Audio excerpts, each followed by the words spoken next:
Here is a quick video on what I think the key parts of Thor's kit are. I'm going to run through them really quick. If you want a more in detailed version, there is one on YouTube from Rainbows, but I'm just going to run over it really quick, assuming you know a little bit more about the game. For movement, Thor's air movement is really strong, specifically his air dash distance and speed, combined with his flight can make him pretty tough to catch. His ground movement's all right. He's got a decent wave dash. His back dash is a little better than his forward dash, but biggest issue with this is if you mess up, you might get this move here, which is huge startup, and it is super punishable if you mess it up, and quite the commitment. So he does have decent movement on the ground, but usually you'll need to dash once or twice to kind of be in attacking range, or more often you're dashing in with an air dash, either box dash or some sort of aerial approach. But his flight allows you to get another air dash, and if you cancel that air dash, you can even get another air dash again, which can really mix up your kind of attacking angles. I keep getting a command grab, I'm not trying to.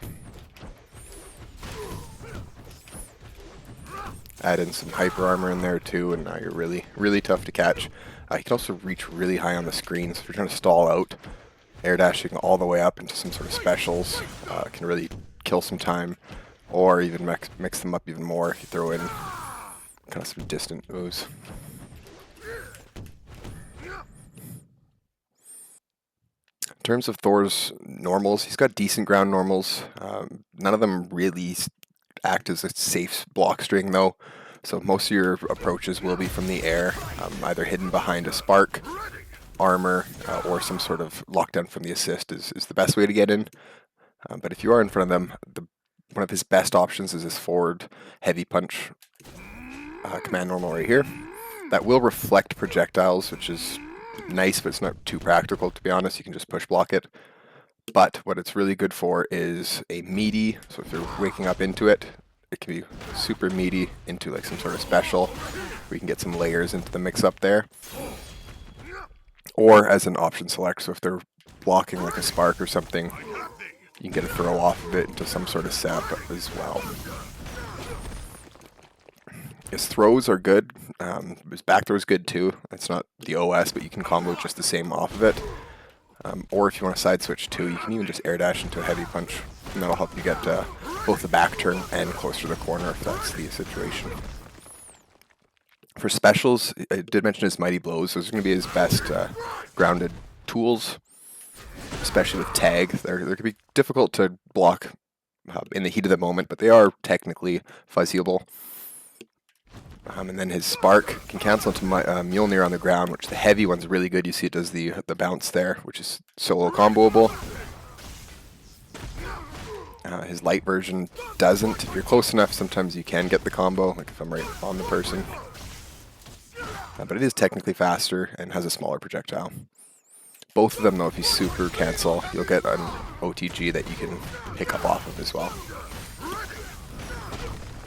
His other ground normal, outside of his command grab, will be his down-down input that I mentioned, which is super situational. You can use it as extensions late in combos, or most of the time I just do it for mix with an assist. So again, that mentioned option select with the forward heavy punch into down-down punch, and then tag can allow for some different layers like this. So that's the heavy version. You see it's quite delayed, but if you do the light version, you'll get it even quicker. You can just mess up timings a little easier. But yeah, in terms of ground normals, that's pretty much it. His air normals are much better. His armored moves being the mighty blows here, mighty strikes. Both have super hyper armor. It'll go through anything until they land. Mixing both options is good. This one's punishable if they know you're going to do it, but this one even on block is super plus. So yeah, use those quite a bit. So combined with his air movement, it can make him really tricky to both attack and contest in the air. His air throws are okay. You can technically combo off pretty much all of them. Something like that. It does use the ground bounce though, so you're quite limited. Typically, I will just go for a tag though if I have it, and then go into some sort of combo instead. Air specials as well, though he's got the Air Spark, which is going to be his bread and butter to his kit. This light spark right here causes a soft knockdown. It does add quite a bit of hit stun, so just be sparing with it inside combos, especially early in a combo. But you'll soft knockdown into easy confirms. It's also not push blockable, so you can set up guard breaks with it or just keep pressure up. So if he push blocks this, I can go for a command grab, or if it's in the corner, I can even just keep the corner pressure into like the high-low mix that I was going for. And that's going to be a big part to his kit. In terms of supers, he does have a really strong super in Tornado here. Does a lot of damage. It also can be comboed off solo, especially in the corner. It'll give you that knockdown as you see there. You can even chain it into a few here. I'll show you just quickly. So as long as you don't use the OTG, which you have plenty of time to space it, you should be able to get a couple of these in. You can technically get 3, but he'll pop out, you'll see here at the top. So I used the OTG there, but you'll see just where they pop out. So at the end of combos, it can be tricky to get a setup just because you're not getting that knockdown. But it does big damage, and it has use for super tag as well. I like to use, depending on the character, if they're blocking the super, it can be quite tricky to kind of see the mix that's happening. So something like this. If I fly with Dormammu, that's perfect push blocks, but it can go side to side pretty easily in that vortex. And then you can even go low into fights and stuff. It's got some use for sure. His other grounded super though will be the throw. You can technically combo off of it. It's pretty tricky, and I haven't really done it in a real match. But as long as there's some sort of projectile out, I believe, in front of or behind him, and active when he gets hit, it should wake up into it, and then you can get a pretty good combo. It doesn't seem to scale too much. There's the scaling limit there on that route at least. But yeah, you can tech and combo off of it, but most of the time it's just going to be used for big damage, and then getting rid of red health as well, since it's a command grab. In the air, he can do just the Tornado super, which most of his combos are in the air, so it's good that you can finish with that. And then on the ground, he does have a level 3. That does some pretty big damage too. It can be tricky to set up though in your combos as a beginner, so I'll go through some routes with that right here. For the most basic route I could teach is anything after a launch. Doesn't really matter the starter. You should be able to do this spark loop of just heavy punch, spark into knockdown. The first one though, you can do a dash, 2 heavy punches, and then just kind of combo this until you can't combo it anymore. And the nice thing about Spark being the last hit into super is it gives you that soft knockdown, which gives you quite a bit of hit stun to combo into the super. Like I mentioned though, it can be tricky to go into level 3s, especially with this route.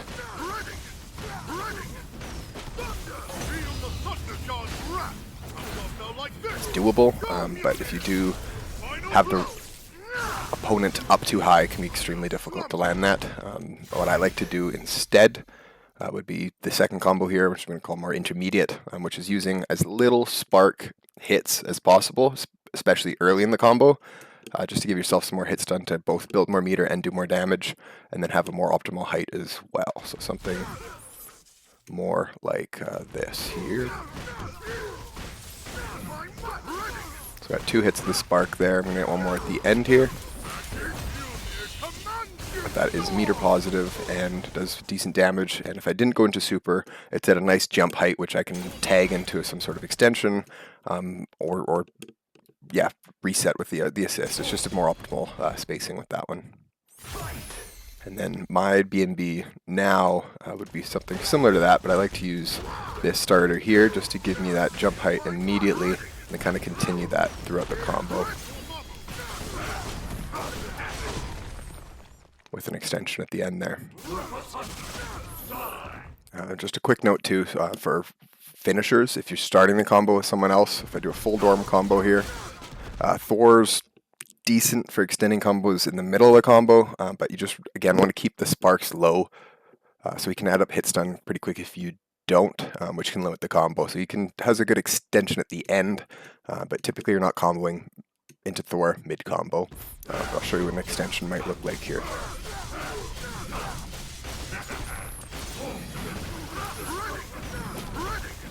That into Oki is pretty good, but basically you're doing just that spark loop that I mentioned earlier into knockdown. A quick note on that though, that starting combo, a lot of people tend to try to finish it with the charged up move here, you'll see, which doesn't work anywhere outside of the corner. So if you're labbing it and you start getting comfortable with that, just know it's not going to work outside of the combo. Excuse me, out of the corner, but it does work in the corner. Only other things to keep track of is obviously the starters, so heavy and light is universal, but his spark will add quite a bit of hit stun, especially the heavy here. It's much bigger, but it adds a lot more heavy hit stun. So if you're starting with that, you're pretty much locked into just doing the spark loops. Otherwise, if you start with the Mighty Blow overhead, that adds some hit stun as well. So just you're gonna have to add a smaller combo to the end of that, or just one extra loop, or one less loop of the spark loop there. Outside of that, most of his other things, excluding throws, will have regular hit stun.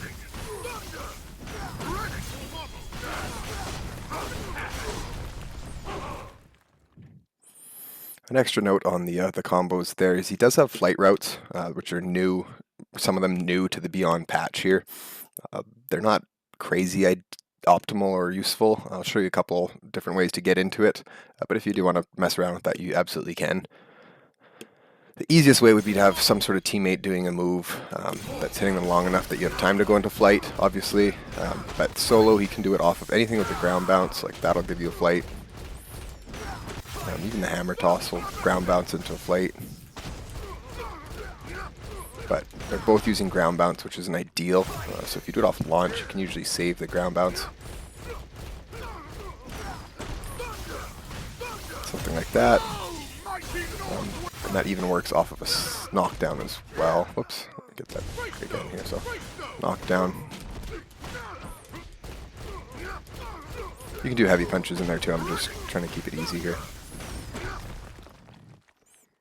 What I like to do though is try to keep it closer to the end of the combo, so I'll show you a more kind of optimal route for flight.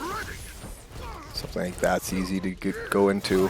A more optimal flight route for Thor would look something like this, which is going to keep the hit stun low until you go into the flight closer to the end of the combo here.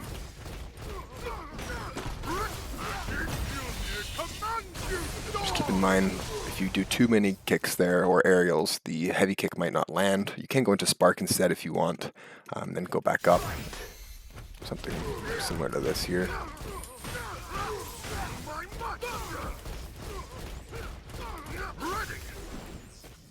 Again, hit stun's kind of high there.